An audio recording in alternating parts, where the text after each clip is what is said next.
on WDET during our fall on-air fundraiser. I'm Robin Vincent with Carrie Jr. II, and we are looking to meet a goal this hour of $1,000. And because you listen and you value what you hear on the Metro, the many informative, inspiring conversations, now's the time to step up and help us chip away at this goal. And for every dollar that you donate, it will be matched by a generous donation from our leadership circle. Those are people who are saying, hey, I've got a little bit of extra money to give, and I want to spread this service. I want to make this service strong for the entire community.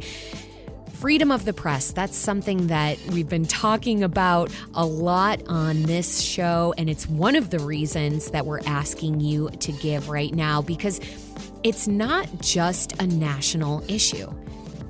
It lives or dies locally, right here. When our reporters push for, say, records at City Hall, when we press state leaders on policies that they're making, when we sit down with people here on the Metro, community members whose voices rarely make it into the story, but who are very much a part of the story, that's democracy in action. WDET is your local independent newsroom. We don't have corporate bosses, no government control. We just bring you the facts. We bring you fairness, and we bring you checks on power. But that only exists because of you. So please give to WDET.org. Keep this essential public service strong. And I want those who are possibly procrastinating on donating. There's something about folks who, you feel it in your spirit, but you're not quite ready to push the donate button. Please give whatever you can. $50 a month, $100 a month. Everything or anything you can give goes a very long way at sustaining the work that we do here at WDET. If you want to give a little bit more because you can, please do so for those who can. Our service provides, the work that we do here provides a service for so many people in the Metro Detroit region. Not everyone can give. And if you can, we really, really appreciate those who can go a little bit further. So head to WDET.org or call us at 800-959-9338. Again, just to reiterate, our goal is $1,000 for this hour, folks. And we've got a little bit of momentum coming into this hour, but we want to keep that momentum going because it is the foundation that we stand on to do the news and reporting that you all love so much. The stories and the conversations with the people who are your neighbors, their communities we live in ourselves. Where else are you going to get that kind of coverage? It's not going to be, the national social media news outlets you see scrolling on TikTok and on Instagram. This is stuff that's happening day to day with everyone that you interact with in your lives. So to keep that going, we've been doing it for a long, long time, and we want to so bad do it for another 76 or so years. We can only do it with your support. So head to the website, go to the mobile app, call us 800-959-9338 and donate to WDET. And when you do, you're going to be supporting your local public radio station and conversations like the one we're about to have. Robin, why don't you take us away? Yeah. This is one that feels especially topical right now. Political violence. It's been in the news so much that it can sometimes feel exhausting. Last week, the conservative activist Charlie Kirk was killed. But there's good reason the incident has gotten so much coverage. It's an indicator of something much bigger and more devastating than the terrible act alone. It's a signal that our democracy is in a very fragile state. Now, that's in part because within the last few years, political violence has been increasing. President Donald Trump was shot while on the campaign trail in 2024. An arsonist set fire to the Pennsylvania governor's mansion in April. Then in June, a former Minnesota state lawmaker and her husband were assassinated. An insurrection took place at the Capitol well before all of that. And that's all outside of Michigan. Here, a Capitol riot took place in 2020. A kidnapping was attempted on our governor, Gretchen Whitmer, that same year, in part with hopes of starting a civil war.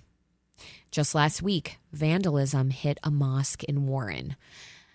But what's troubling experts about all this violence is not just the events, it's also the reactions to them. Comments about Charlie Kirk's death on social media were often ferocious. Conservatives were calling for war against liberals. Liberals were happy with Kirk's death. To be sure, these are the loudest voices, often the vocal minority. That's the way social media algorithms work. The most extreme voices get the most attention because they translate to more advertising revenue. But people are still choosing to express views of hate and vitriol. So how did we get here? And how do we get out of it to a place where our democracy is stronger, where disagreement and the bodies that contain those various perspectives can live side by side? Shika Dalmia studies authoritarianism in an effort to stop it and make us a freer society. She's the president of the Institute for the Study of Modern Authoritarianism and the founder and editor of the Substack, The Unpopulist. Shika, welcome back to the Metro. Thanks for having me on, Robin. Always a pleasure. It's always a pleasure to have you, Shika. And I'm wondering, first and foremost, what was your reaction to Charlie Kirk's death?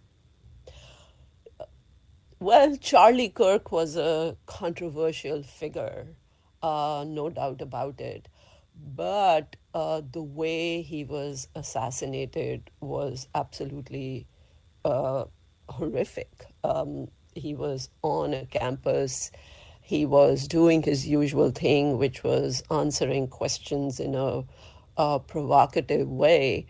However, instead of engaging with him and either him showing the error of the ways of his interlocutors or they showing him the error of his ways, an assassin's bullet took him out, completely inflaming the situation and lighting a match in our already tinderbox-like atmosphere that we have in this country.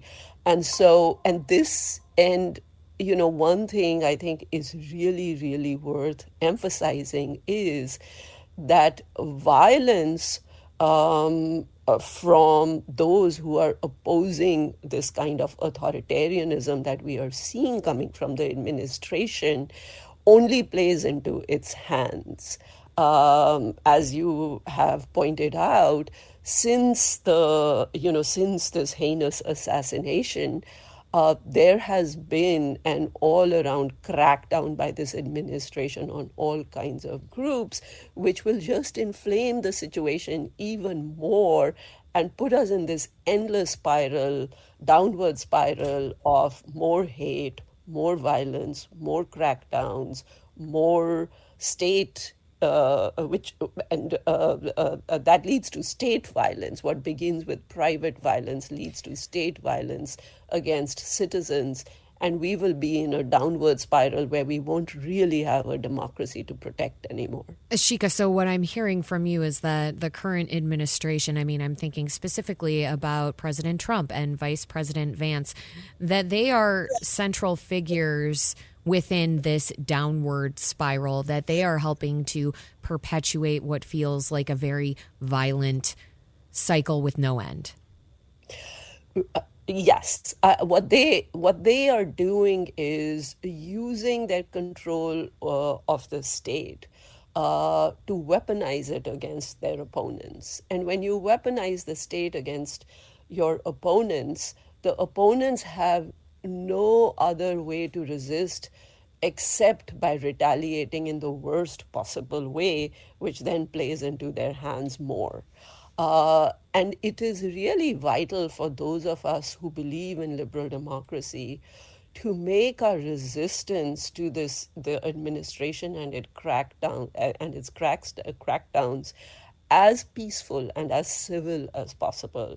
What the assassin did in the case of Charlie Kirk was, not just reprehensible, but it was actually counterproductive to any effort to defend liberal democracy. And Shika, I want to make a point about where you stand. You're talking about resistance, but you are not coming at a partisan angle. No. You're coming at an anti-authoritarianism angle. So whether we were talking about a Republican, a Democrat, or someone who belonged to whatever party, I mean, obviously those are the two major parties in the U.S., but you're not talking about resistance to Republicans or being the opposition to the party in power. You are talking about resistance, again, to authoritarianism. That's right. And, authoritarianism, and I study in particular populist authoritarianism, which means this is the kind of authoritarianism that actually has the backing of the people, right? And if you study this phenomenon, you understand that this kind of populism can come from the left and it can come from the right. In Latin America, it has been largely a phenomenon of the left, right, where there have been, and sometimes these terms don't have too much meaning, left and right. But very broadly speaking, I think Maduro in Venezuela. Nicolas Maduro, yes. Nicolas Maduro in Venezuela would be considered, a socialistic and even a communist dictator. And he has engaged in the same kind of institutional dismantling that a right-wing authoritarian, say in Hungary, Viktor Orban, has engaged in. Their tactics remain the same, but their agenda might be different. So in that sense, this kind of authoritarianism can be a phenomenon of either side. In the United States, we happen to have unified control of the government by one party right now, which happens to be the Republican Party. And it is dismantling our institutions in a way that leftist authoritarians in other countries have also done. Right. And this dismantling of institutions, I mean, we're feeling it right here in public radio. As you've probably heard, we're fundraising right now. And part of the reason we're fundraising is because we have lost federal funding, and this appears to be a part of a much bigger authoritarian playbook that we've seen across the world, where authoritarian leaders come out to try and weaken the press, to weaken the media, to weaken an institution that is meant to place checks on it. In this case, what the administration is doing is in some ways even more insidious. It is going after, public radio because it receives public funding. But it is not going, around even eliminating that funding in any kind of constitutional way. In our Constitution, the power of the purse is given to Congress, and Congress has authorized this funding. So to refuse to spend, disperse the funds that Congress has appropriated is actually unconstitutional. It's not just an assault on public radio, it's an assault on the Constitution. But that's not where the administration is ending its assault on the free press. It's also going after private news outlets that don't receive government funding. You mentioned in your introduction that it has gone after the New York Times, launched a defamation lawsuit against the New York Times for exposing corruption by this president. The administration sued the Wall Street Journal for truthfully reporting on the card that he had made for Jeffrey Epstein, which is led. I mean, I want to point out, and that's led by a Trump ally. Rupert Murdoch. Exactly, and it's in that sense, going after any media outlet, right or left, that is simply opposing this president. And so, what's also different about the authoritarian moment that America finds itself in is that it's not merely for ideological reasons. It is what they call a patrimonial style of authoritarianism, where it is all for. Oh, Shika, did we lose you there for a moment? We've been speaking with Shika Dalmia. She's the president of the Institute for the Study of Modern Authoritarianism and the founder and editor of the Substack, The Unpopulous. We've been discussing the fragility of our democracy, especially amid rising authoritarianism, and what can be done to strengthen it. And we're also raising money to support conversations like this one. It's our fall fundraiser, and we have a $1,000 goal this hour. We have $400 to go this hour. We have $400 to go, folks. And as you've been listening to this conversation, it's been very informative to let you know why media like WDET matters. And we only exist here because you all are the foundation that keep us going. So go ahead and head to WDET.org/give. Our goal is $1,000. We've had some gifts come through the door. Some folks have helped us out. I want to shout out a broad shout out thank you to those folks who supported us. But if you've been listening and you want to give and you know that this is a service that you depend on, go ahead and head to our website, WDET.org/give. Go to our mobile app or call us at 800-959-9338. Let's turn back to Shika Dalmia, if we could. Again, she's the president of the Institute for the Study of Modern Authoritarianism. Shika, we've been talking about different authoritarian leaders and why they give us great concern right now. And this has me wondering, who are the voices that you're turning to at this moment? The political leaders or more broadly leaders even outside of politics that you think are doing the best at tamping down the possibility for more political violence, or even those pushing back against authoritarianism itself? That's a very good question, Robin. Our goal is not to, as you said, we are not a partisan outfit. We reach out to players across the political spectrum who are concerned about our current authoritarian moment and the dismantling of the institutions of checks and balances. So the Institute for the Study of Modern Authoritarianism just a month ago hosted a conference called Liberalism for the 21st Century.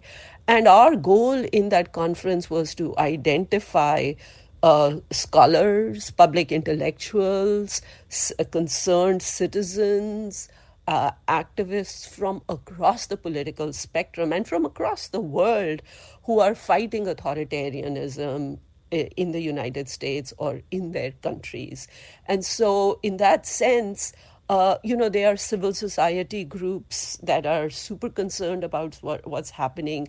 They are exploring, legal means that are at their disposal to push back against the authoritarianism that we are seeing through litigation. We are working with various organizations that are very closely watching that what is happening within the administration itself and its efforts to dismantle internal checks of accountability on the executive.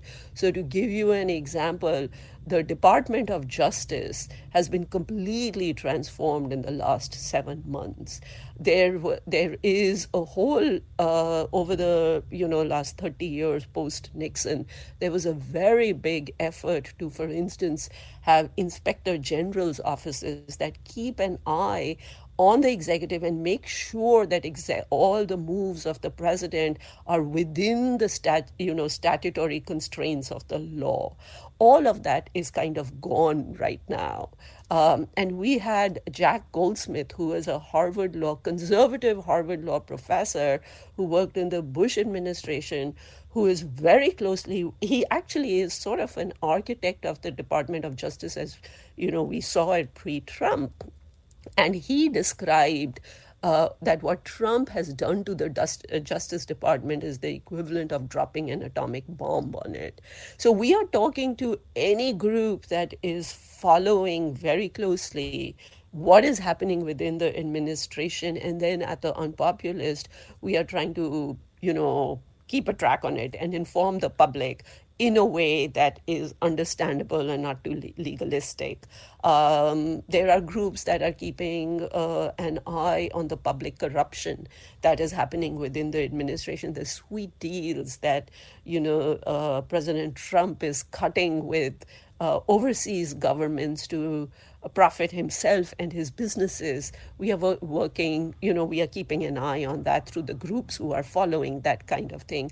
There is, I think the one hopeful sign is that there is a massive civil society effort to keep track of what's happening, to bear witness to it and document it and chronicle it. And we are doing our part in that effort. Shika, what I'm hearing from you is that resisting authoritarianism takes a very multi-layered, multi-pronged approach. And I want to zoom in for folks who are listening right now who want to resist authoritarianism. For someone who works, let's say, as a nurse or a business consultant, a construction worker, etc., what does that look like? What is the most effective thing that local people can be doing right now to strengthen democracy, in addition to, let's say, donating to WDET right now during our fall on-air fundraiser? Well, they should certainly contribute and donate to WDET. You guys do God's work, and you Thanks, need Shika. as many resources to keep doing what you are doing. But I think apart from donating to organizations like yours and mine, it is really, really important to keep yourself informed. It is, the pace at which, events are happening in terms of authoritarian consolidation is kind of like the term of art. Is just dizzying right now. It's very hard for people to keep track of what's going on. And so I think, and given that it's so hard, it feels overwhelming, even for those of us, who do this for a living. It's just overwhelming to keep track of everything that's happening. But I think we can't allow that to numb us into tuning out. We have to, as you mentioned, the democracy can't defend itself. We have to defend democracy. There is nothing automatic about it. And so we have to be very informed, keep track of what's happening, not allow ourselves to believe that this is business as usual, that this is just something that's just part of normal politics. Nothing that's happening is normal.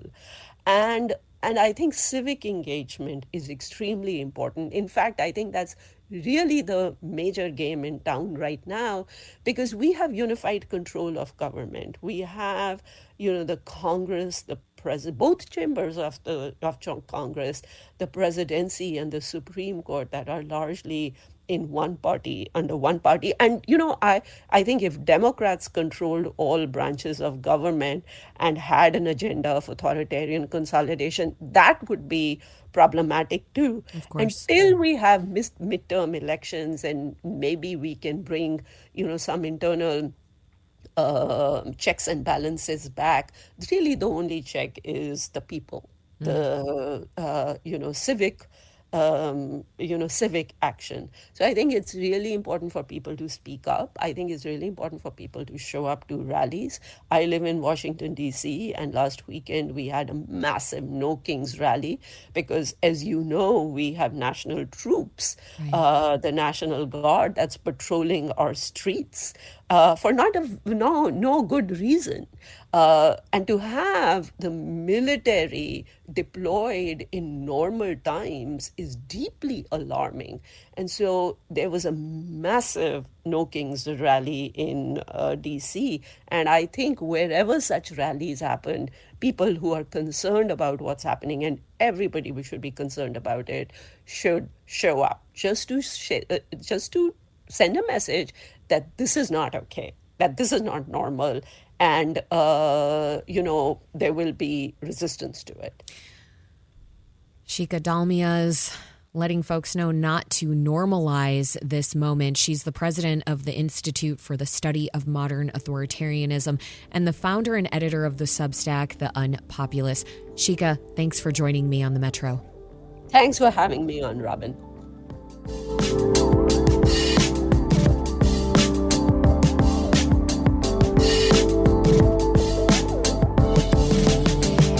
Metro on WDET during our fall fundraiser, and you tune in for conversations like what you just heard with Shika Dalmia, who studies authoritarianism, and she left us both alarmed and I'd say a little bit empowered. Dave Lyons, you are the leader here of the Metro, and you've been really pushing for us to do these kinds of brave conversations. Yeah, I mean, we all bring to the table different perspectives and experiences from our lives, and we all look at different news sources and thought leaders, and together we create the Metro. But one thing that we all collectively look at is what you're all talking about, what our communities are telling us. We listen to our neighbors about what they're concerned about, things that are popping up in group chats and on Facebook groups. Those are the kinds of things that we know you want to hear about. Things that are popping up at a family dinner or a cookout when you're like, oh, we shouldn't talk about, we're getting into politics, let's stay away from that. Well, that's what we talk about here on the Metro, because we know that you need someone to bring you a trusted, open space to hear dialogue. It's very important. Yes, we have Republicans on. Yes, we have Democrats on. And yes, we have a lot of people who have no political affiliation whatsoever. Their affiliation is to the community and to you. So that's why we have our guests on who represent the neighborhoods that you're from. You could be all the way down in Downriver and Flat Rock, and the dam may or may not be removed. You could be in the city of Detroit, and you're wondering who your next mayor is going to be. We're here to cover it all for you on the Metro. WDET.org is the place to make that gift. Look, we are almost to our goal. We have an ambitious goal this hour of $1,000. We are hurtling towards it. We've had a lot of folks step up. I want to thank them. Tracy in St. Clair Shores, thank you for your monthly membership. You say it's all about trust. Trust in our music, which is the best, and the best programming and news as well. She says she will never lose trust in WDET. Well, thank you, Tracy. Really, that means a lot because we work hard to earn your trust and to maintain it. Sarah in Ann Arbor, this is the time to stand up for public broadcasting and free speech. And I have to say, I 100% agree. Free speech, freedom of press, these are things that you have to act upon. They are not automatic, as Shika Dalmia just told us. And what we're seeing during our fundraiser right now is that people are stepping up because the fight for freedom of speech and freedom of press is best fought together. We can't do it on our own. We need to do it together. And you all are stepping up right now. You're making your gifts at WDET.org. You're telling us why you're giving, because that comment we read on air, it inspires other gifts. That's how this thing works. So please make that gift right now. WDET.org. Support the Metro, support free speech, and support WDET. And thanks.